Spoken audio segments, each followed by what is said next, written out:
Assalamualaikum warahmatullahi wabarakatuh. Bismillah, walhamdulillah, wassalatu wassalamu ala rasulillah, wa ala alihi wa ashabihi wa mawalah. Ashhadu an la ilaha illallah wahdahu la syarikalah, wa ashhadu anna sayyidana wa maulana Muhammadan abduhu wa rasuluh, la nabiyya ba'dah. Rabbi shrah li sadri wa yassir li amri wa hlul 'uqdatam min lisani yafqahu qawli. Rabbi zidna ilman warzuqna fahman.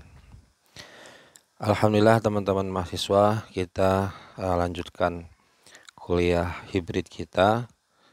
Pada pertemuan kelima ini insyaallah kita akan sama-sama membahas tentang komparasi sistem ya antara kapitalisme, sosialisme dan Islam. Teman-teman sekalian, kalau kita bicara sistem ekonomi dunia hari ini, kita semua tahu bahwa ada dua mazhab ekonomi yang mendominasi dunia, atau paling tidak ada satu lah ya yang sekarang mendominasi sistem ekonomi dunia, yaitu kapitalisme. Kita tahu bahwa kalau bicara tentang politik ekonomi itu tidak akan bisa lepas dari yang namanya ideologi. Jadi setiap sistem itu pasti based on ideologinya gitu, ada dasar ideologinya. Misalnya kita bicara tentang sistem sosialisme, itu pasti ideologinya adalah komunisme ya. Kemudian kapitalisme jelas liberalisme. Jadi ideologinya tuh pasti dibangun di atas, sistem itu dibangun di atas ideologi masing-masing.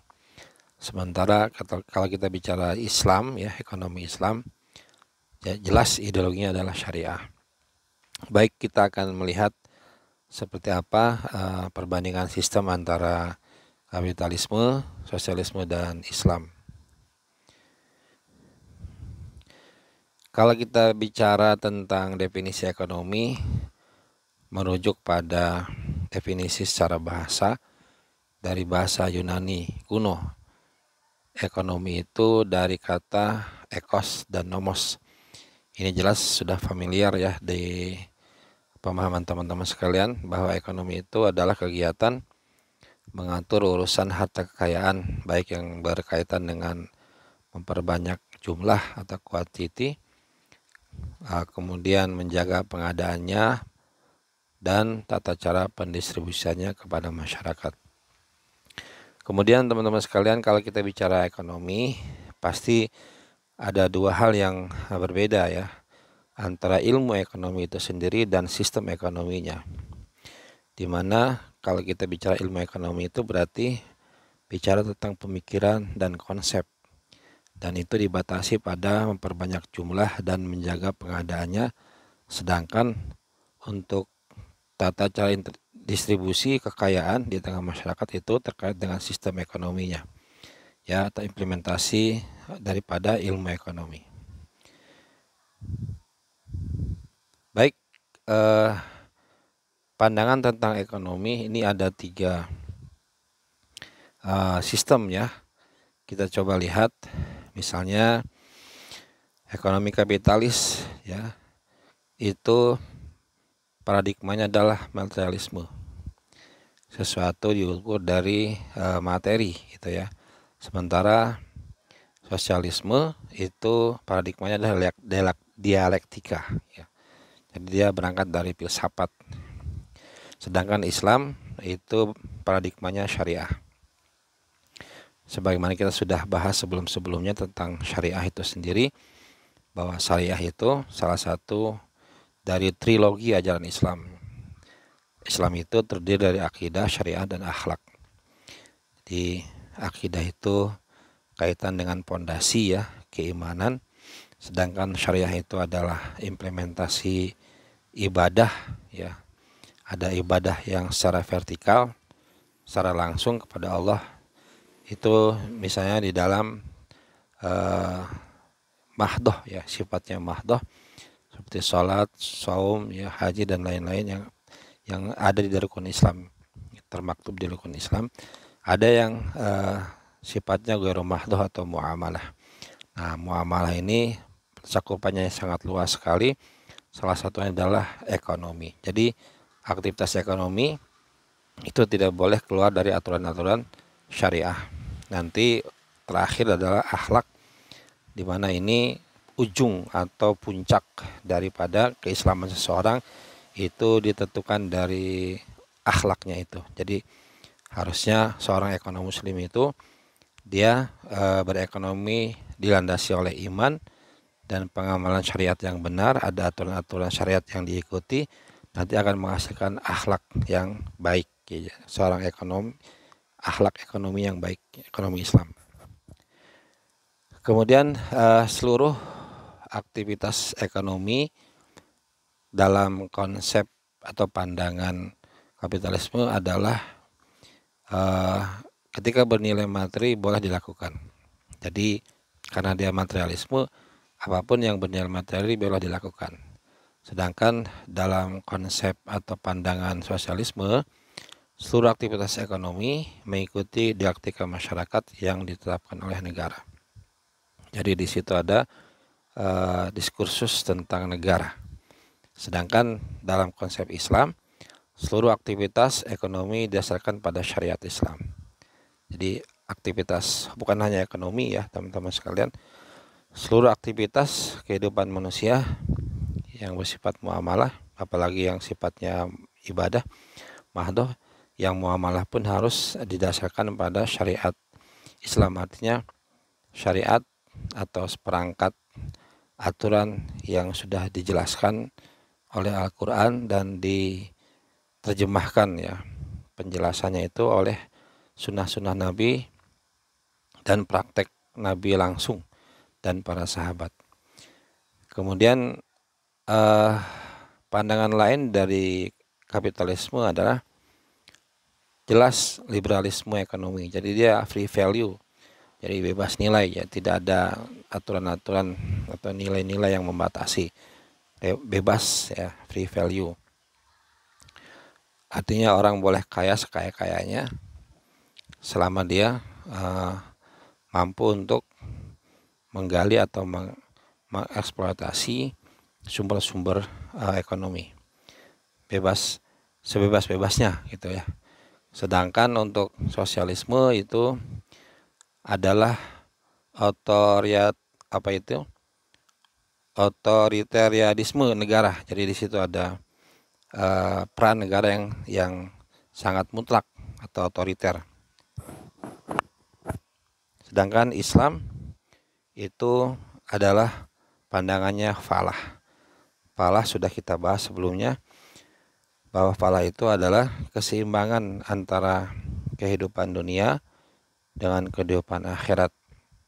Jadi keseimbangan itu maksudnya kesejahteraan hidup di dunia itu harus kemudian memberikan efek pada keselamatan di akhirat.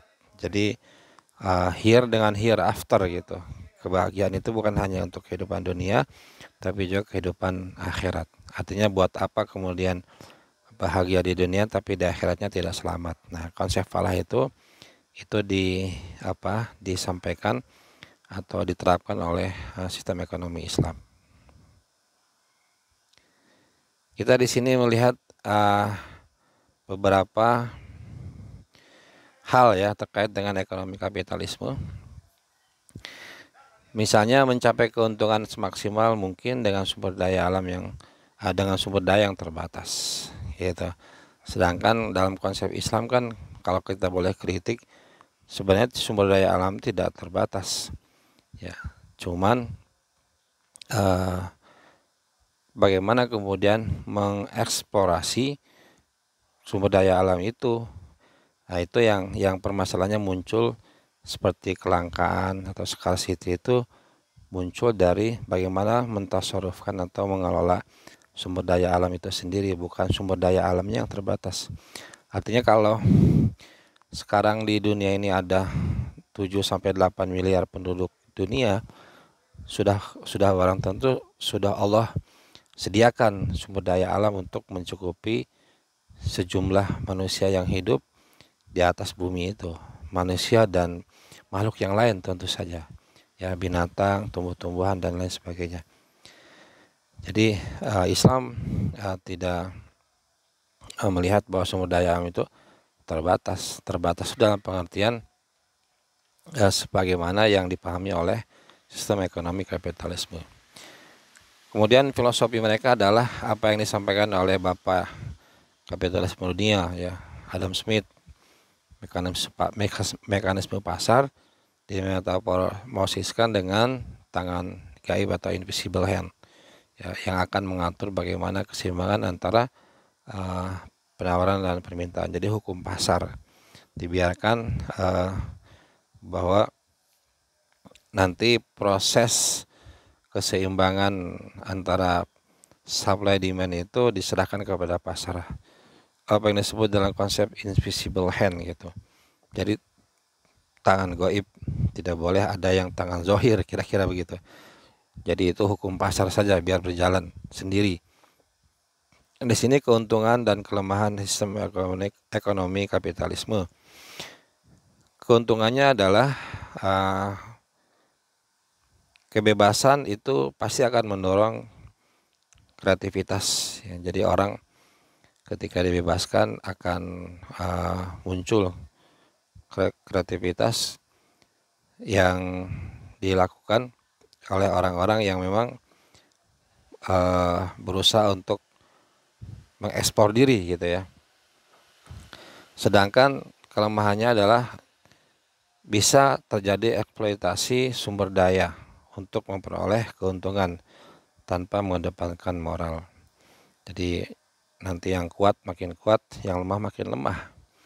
Orang kaya makin kaya, nanti orang miskin makin miskin. Orang yang punya akses terhadap sumber daya adalah orang yang punya kapital, orang yang punya koneksi. Sedangkan orang yang tidak punya kapital, tidak punya koneksi, tidak punya kesempatan untuk memanfaatkan sumber daya ekonomi. Kemudian yang kedua adalah rasionalitas persaingan meningkatkan produksi, yaitu efek dari kebebasan, ya. Itu akan terjadi persaingan meningkatkan produksi, orang akan berlomba-lomba memperbanyak kekayaannya, terus seperti itu, ya, memproduksi barang dan jasa sebanyak-banyaknya. Sedangkan kelemahannya adalah efisiensi produksi dalam upaya memaksimalkan profit itu akan mengabaikan kesejahteraan tenaga kerja. Itu konsekuensi dari produktivitas, artinya jelas motif dari produksi itu kan untuk profit, ya, akan mendapatkan keuntungan. Efisiensi di situ pasti akan dilakukan. Bagaimana kemudian barang dan jasa diproduksi dengan cost yang ditekan seminimal mungkin. Oleh karena itu konsekuensinya adalah mereka bisa nanti akan melakukan efisiensi itu dengan cara memangkas tenaga kerja manusia diganti dengan tenaga kerja mesin. Nah ini untuk beberapa industri itu dilakukan gitu. Nanti akan berefek kepada kesejahteraan tenaga kerja itu bisa turun, ya. Memang itu konsekuensi logis dari sebuah perkembangan teknologi, tapi jelas faktor produksi manusia, ya, tenaga kerja manusia juga adalah salah satu faktor produksi, bukan hanya teknologi. Itu juga harus diperhatikan. Kemudian motif profit memotivasi orang berusaha lebih giat, sedangkan keuntungan dinikmati secara tidak merata materialistis. Ya, jadi itu akan memicu jurang, ya, gap, memicu kesenjangan antara orang yang kaya dengan orang yang miskin. Itu akan sangat terlihat gitu, kontras sekali terlihat pada sistem ekonomi kapitalisme.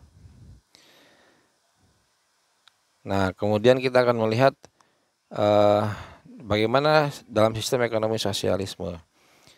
Tujuan memakmurkan bersama dengan filosofi bersama-sama mendapatkan kesejahteraan. Ya, ini secara teori baik gitu ya. Cuman dalam prakteknya juga pasti ada kelemahannya. Kemudian munculnya sosialisme sebagai kritik atas sikap kapitalisme yang disebut sebagai kaum borjuis yang mendapatkan legitimasi gereja dalam mengeksploitasi buruh. Nah, ini bicara sejarah gitu ya. Jadi munculnya sosialisme itu adalah antitesis dari sistem ekonomi kapitalisme. Karl Marx tokohnya itu mengkritik ya sistem ekonomi kapitalis tidak sosial gitu atau tidak sesuai dengan karakteristik ya masyarakat.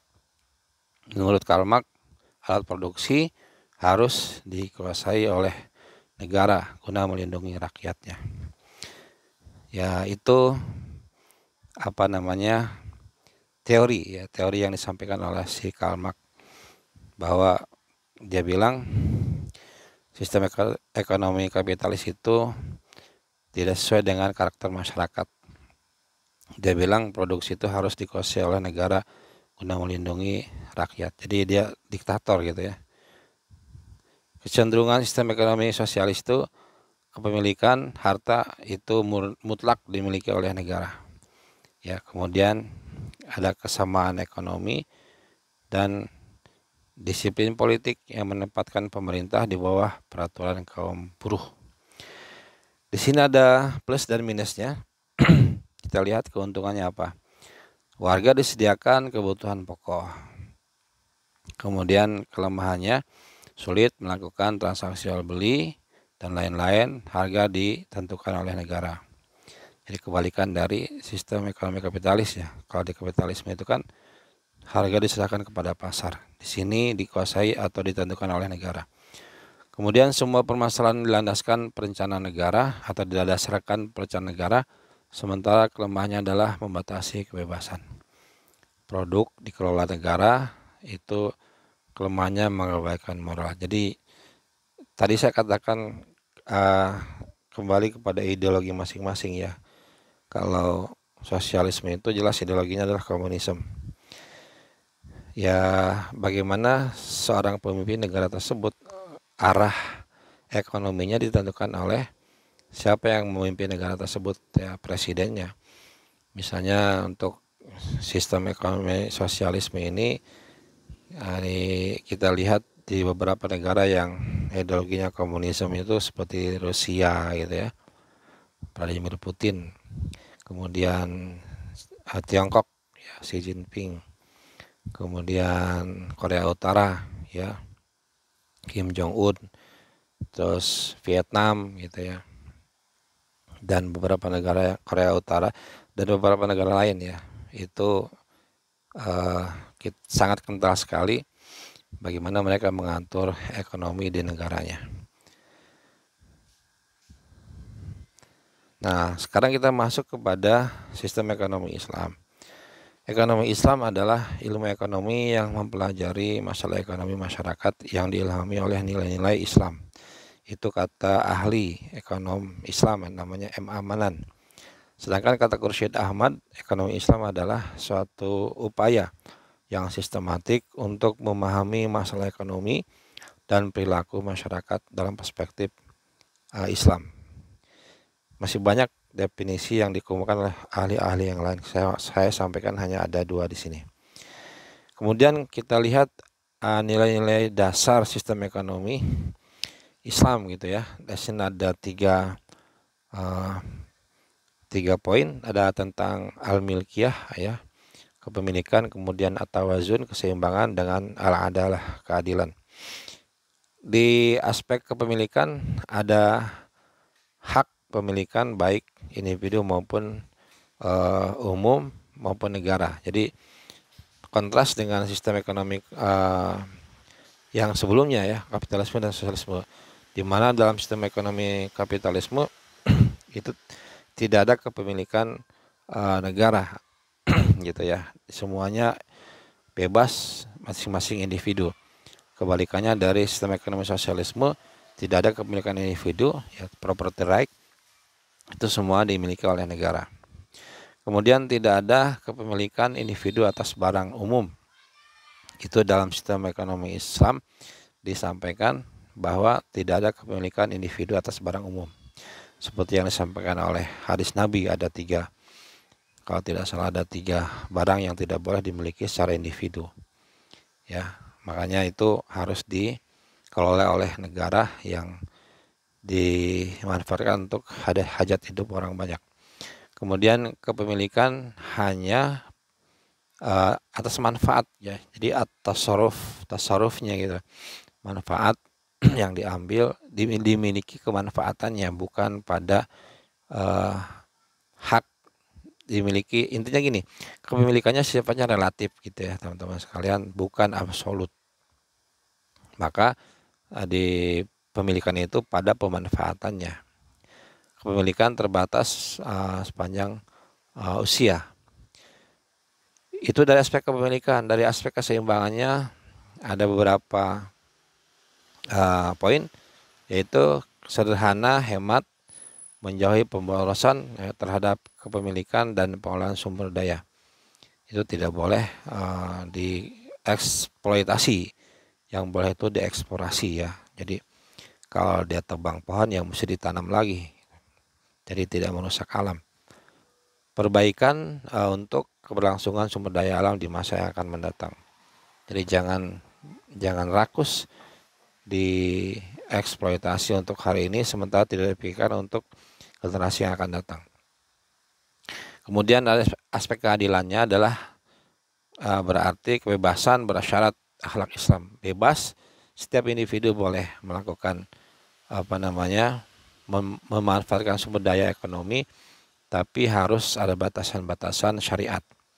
Tidak boleh seenaknya gitu. Ada aturan hukum yang mengaturnya. Halal haram harus diperhatikan, jangan ditabrak. Kemudian alokasikan sejumlah hasil kepada yang tidak mampu. Makanya dalam konsep Islam itu ada zakat, ada infak, ada sedekah, ada wakaf, ya, macam-macam. Itu harus diikuti. Ya, jadi apa istilahnya?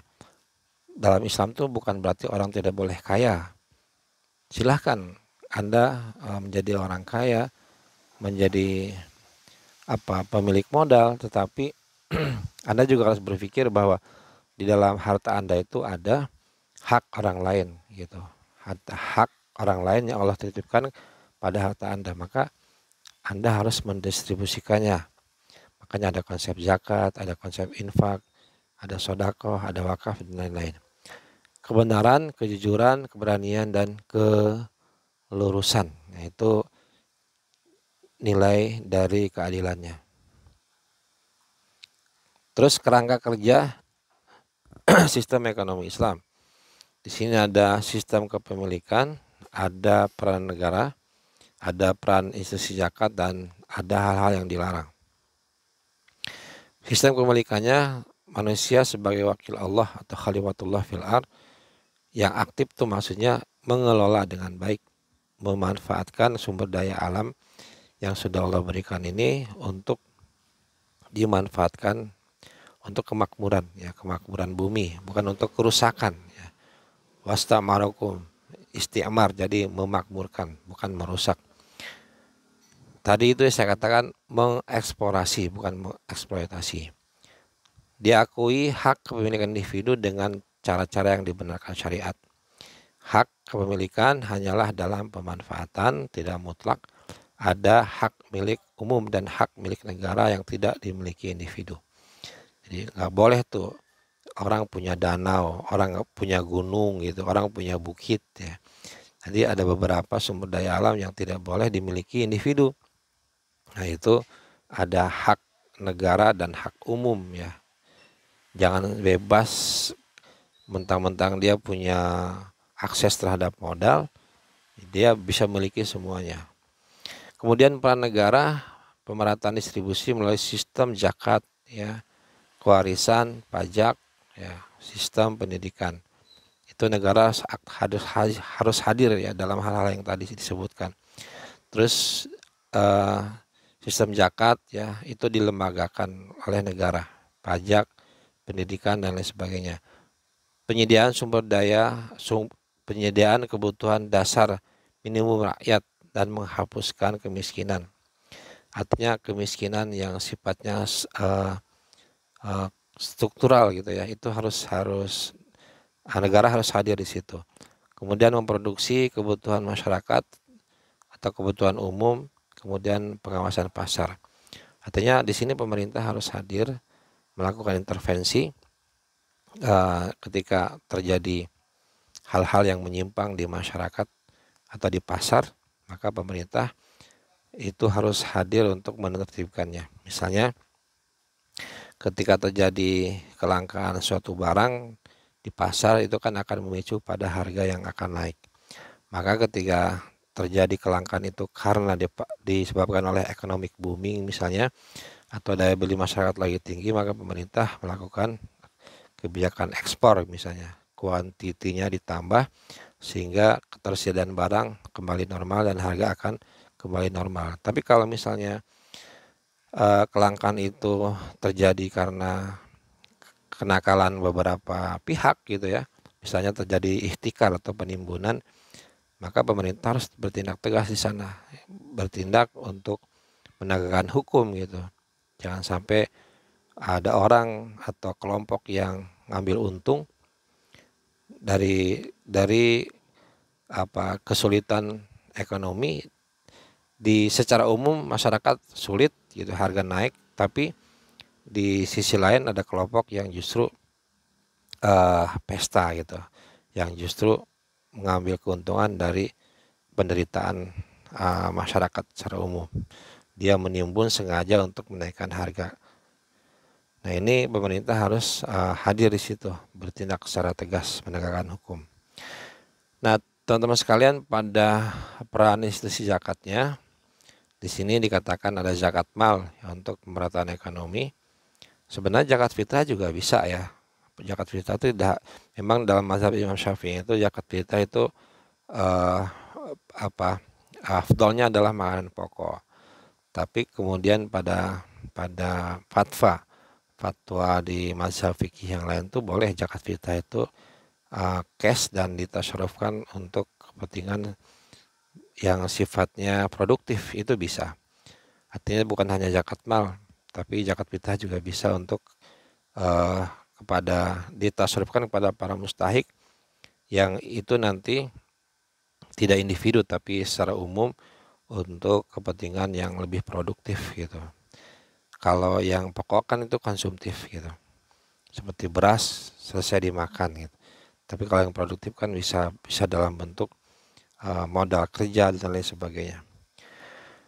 Pengentasan kemiskinan dan peningkatan kualitas manusia.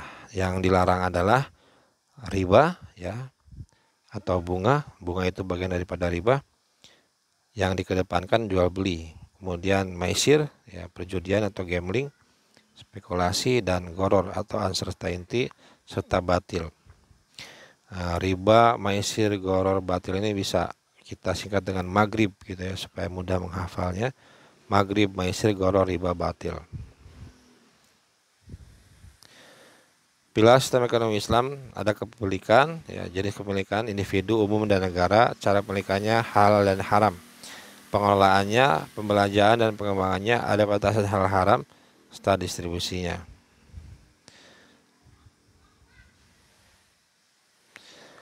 Nah, ini ada beberapa hal yang tidak boleh dilakukan dalam ekonomi Islam ya. Tidak boleh mempergunakan cara-cara yang batil, tidak boleh melakukan kegiatan riba, tidak boleh dengan cara menzolimi ya, satu pihak diuntungkan, pihak lain dirugikan.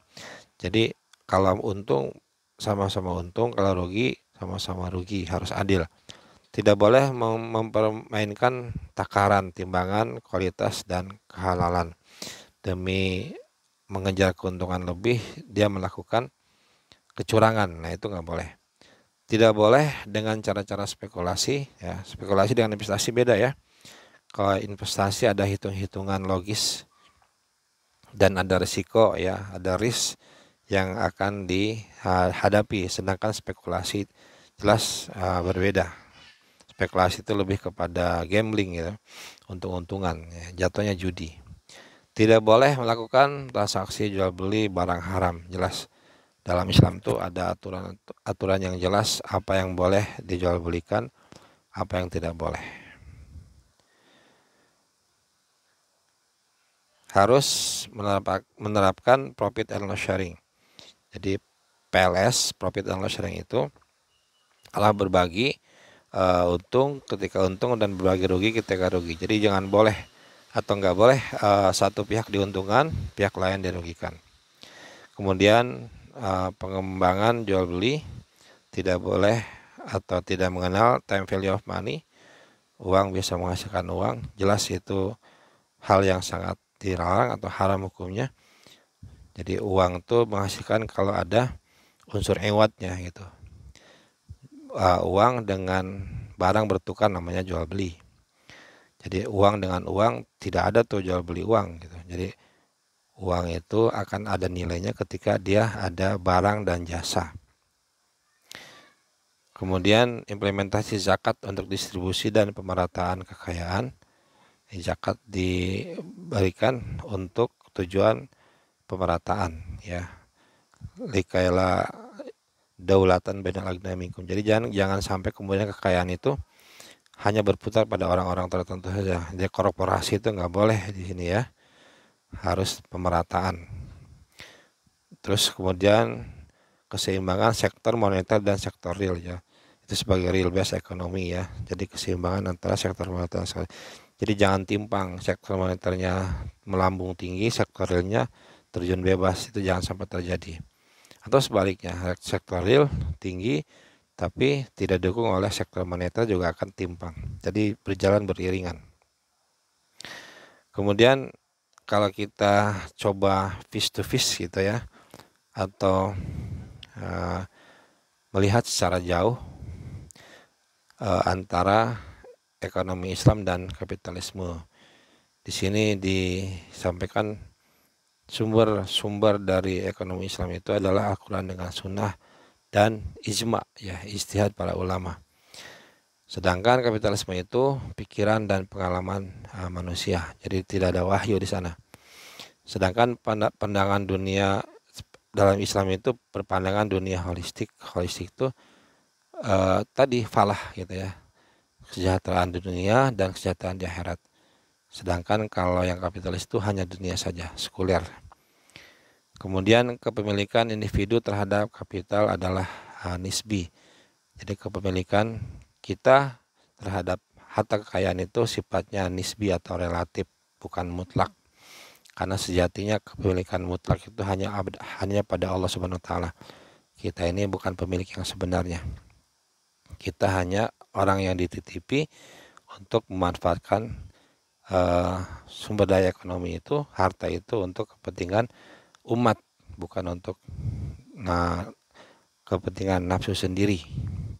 Sedangkan di dalam konsep kapitalisme, kepemilikan individu terhadap kapital itu adalah hak mutlak. Jadi terserah dia mau diapain, tidak ada batasan harus nggak boleh ini, nggak boleh itu. Pokoknya mutlak selagi dia mau menurunkan apa yang diinginkan dilakukan. Selagi dia punya akses terhadap modal gitu, ya. Jadi selagi punya bebas, berarti dia menganggap yang dimiliki itu mutlak karena tidak dibatasi oleh halal dan haram. Mekanisme pasar bekerja menurut maslahat, ya. Sedangkan dalam kapitalisme itu dibiarkan bekerja sendiri. Kalau di Islam itu ada batasan maslahatnya. Ada maqasid syariah aja kita lihat, ada hifdzud din, ada hifdzun nafsi, hifdzul aqli, ada hifdzul ird, dan hifdzul mal, ya, ada 5. Kemudian kompetisi pasar dikontrol oleh diktum syariah. Sedangkan di dalam kapitalisme itu bebas dan melahirkan tentu saja akan melahirkan apa yang disebut dengan monopoli. Kemudian kesejahteraan fungsi dari jasmani, rohani dan akal, ya. Jadi bidimensi, rohani, jasmani. Kalau kapitalisme hanya jasad saja. Jadi ke pemenuhan kebutuhan jasadiah, rohaninya kering. Profit motif diakui lewat cara-cara yang halal. Itu tidak terjadi pada kapitalisme. Jadi dia tidak ada batasan normatif.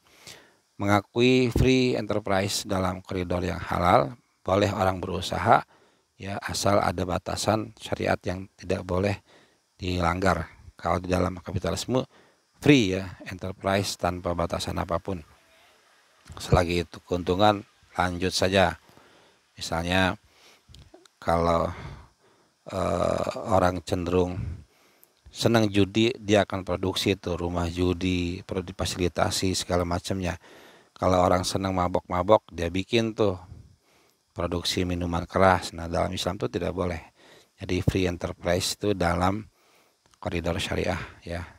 Yang halal boleh, yang haram nggak boleh. Pemerintah aktif sebagai pengawas ya, pengontrol atau wasit yang adil. Kalau di kapitalisme netral. Terus mekanisme redistribusi pendapatan sangat menonjol. Tidak dikenal dalam konsep kapitalisme. Terus dalam sosialisme gimana? Ya, dalam sosialisme itu sumbernya adalah hasil pikiran ya, filsafat dan pengalaman manusia. Dalam Islam berpandangan dunia holistik worldview, sementara mereka itu adalah sekuler ya, sekuler ekstrim, cenderung ateis. Ya kalau komunisme itu ya mendekati ateisme lah. Mengakui kepemilikan individu terhadap kapital dan properti. Kalau di sosialisme tidak ada, semua dikuasai oleh negara. Tadi yang saya sampaikan, perekonomian dijalankan lewat mekanisme pasar dan dikawal oleh maslahat ya, batasan maslahat. Kalau di sana di sosialisme itu sosial markis ya. Sedangkan mekanisme harga dalam Islam, di sana itu mekanisme harganya sosial markis. Negara aktif sebagai wasit, di sana negara sebagai pemilik ya. Jadi pengawasan dan penguasaan utama perekonomian. Profit motif dalam batas normal syariah, di sana tidak mengakui profit motif sama sekali. Mengakui free enterprise, negara mengambil alih semua kegiatan ekonomi. Jadi tidak ada kegiatan ekonomi yang dimiliki oleh swasta. Mengakui perbedaan distribusi pendapatan dan kekayaan. Kalau dalam sosialisme itu menyamakan pendapatan dan penghasilan individu. Terus dalam konsep Islam mengakui laba, return on capital dan bagi hasil. Sedangkan di dalam sosialisme tidak mengakui laba, return on capital dan bagi hasil karena tidak mengakui property right. Baik teman-teman sekalian, saya rasa cukup untuk penjelasan untuk materi yang kuliah yang kelima ini. Mohon maaf kalau banyak kekurangan, semoga bisa dipahami. Kita tutup dengan alhamdulillah, alhamdulillahirabbil alamin. Wassalamualaikum warahmatullahi wabarakatuh.